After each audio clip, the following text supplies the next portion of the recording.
Gives me the creeps. It's like it's not scared. Today we're going to do a review of the Lost World Jurassic Park Kenner figures. And that is, of course, the InGen Hunters. The first of which, of course, is Dino Stark with his weapon accessory and Compy. So without further ado, let's get it started. He comes with a hatchling, I think, or I would rather call it just the Compy, because it's really weird. How could a dinosaur that small would be considered a hatchling? I mean, if you look at it, it's fully grown. But let's get on with the review. And I really love the color they chose for this animal. Green and yellow color. Here's the Site B logo. I don't know if you can see it. There it is. Here's the JP Site B logo. It's so tiny. How did they make something like that? It's actually just a pulsable dinosaur, with the one exception that this is actually a magnet comes in. But unfortunately, this one's rotten, so it can barely work, unfortunately. But I really love the details they gave this guy. Really, really love it. Love the details on the tail all the way to the neck. I mean, I can't stop thinking about how creepy this thing is. I mean, this thing, the teeth of this thing, look at it. It's so damn creepy. It looked like an animal on steroids. Also, as we all know, Compies sometimes have...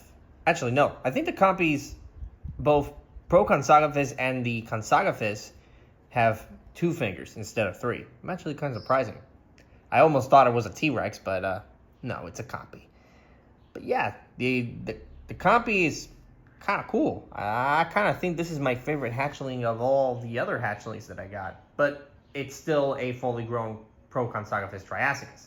Okay, I know some of you might say, no, it's a Consagophus. No, I rather call it Proconsagophus. But I know some of you in the background is going to say, well, Proconsagophus and Consagophus are different species. Even though they're the same, they're different time periods. Still, I'd rather call it more faithful to the novel version, Proconsagophus triassicus. Last but not least is Dino Stark himself. Now this is very interesting because the figure looks nothing like the movie. Even though Mattel actually did create a Dino Stark figure. Although, there is one InGen Hunter that looks exactly like this guy. And that is, of course, if you go back to the scene of where Roland tells Sarah, no one tells the little girl. There's this one guy who looks exactly like this figure. The orange shirt with brown stripes and the green pants with white stripes. He looks exactly like that guy. And it actually took me several watches to figure it out. So yeah, I guess they took that design and just put it into the figure himself. So I want to start off with the figure. Let's start with his accessories. I'm gonna take out both of his guns before we move into the figure. I'm gonna start off with the accessories right here. I'm gonna put them right over here and Dino Stark somewhere else. So Dieter's weapon comes with a net launcher because it's very noticeable, because if you look closely at this, I'm gonna see if I can get it to close. There you go. If you look at it, it looks like a net launcher. So basically that makes me think that, okay, the dude has a net launcher. Makes me think he's gonna use this to trap, smaller dinosaurs, which is no wonder why it comes with the Compy hatchling. Next accessory that he comes with is, it's really weird. It looks like a compressed air pistol with a suppressor and a scope, which, by the way, it looks kind of cool. I always wonder if there exists like a pressurized air pistol that fits on with a suppressor and a scope. I mean, this is a really good design. Kenner did a really good job with the guns.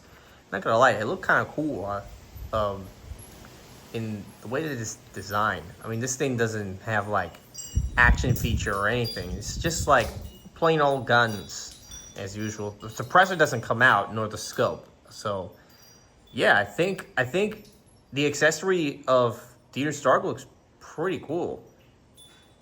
So let's move on with the figure himself. So here's Dino Stark himself. I mean, he's basically a plain old figure. I mean, you can just set him down as usual. Arms can go 360, the head can go 360. But there's one difference between the other figures itself. Unlike the other figures, Dino Stark has like this magnet on his chest. That's why, you see the little Compy having a little rusted metal piece in it. If you put them close, watch what happens. It just glues in. It just attached because they actually installed some metal magnet inside the figure. So if you put the Compy in it, you can get that recreation of Dino Stark getting swarmed in by Compies. I'm not gonna get a bunch of these. I'd rather just get one of these figures and that's it. But unfortunately, mine is kind of rusted and it just kind of like falls off.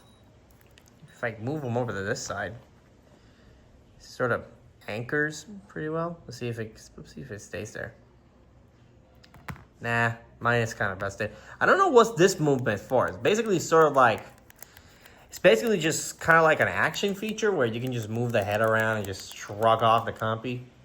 I wonder if there's like a mechanism for this stuff, but there isn't. It's just plain old Dino Stark. Maybe you're supposed to grab his head and starts wiggling him around left and right as the Compy, you know, he gets swarmed in by Compies. And then you just wiggle his head around. So yeah, he's got that InGen logo. Looks pretty cool. See if I can adjust the camera. See if you can. What? Come on, show me the InGen logo. You know what, I'm just gonna, there you go. There's the InGen logo. Looks pretty cool on the, so basically every InGen hunter comes with an InGen logo, such as Roland Timbo, Peter Ludlow, and Dino Stark. Unfortunately, Cutter and of course the other InGen hunters don't have it, which is really a shame, man. I really wish some of the InGen hunters have it. So that's it for the review, and I'm just gonna give this figure and the Compy around somewhere around probably a 3 out of 5.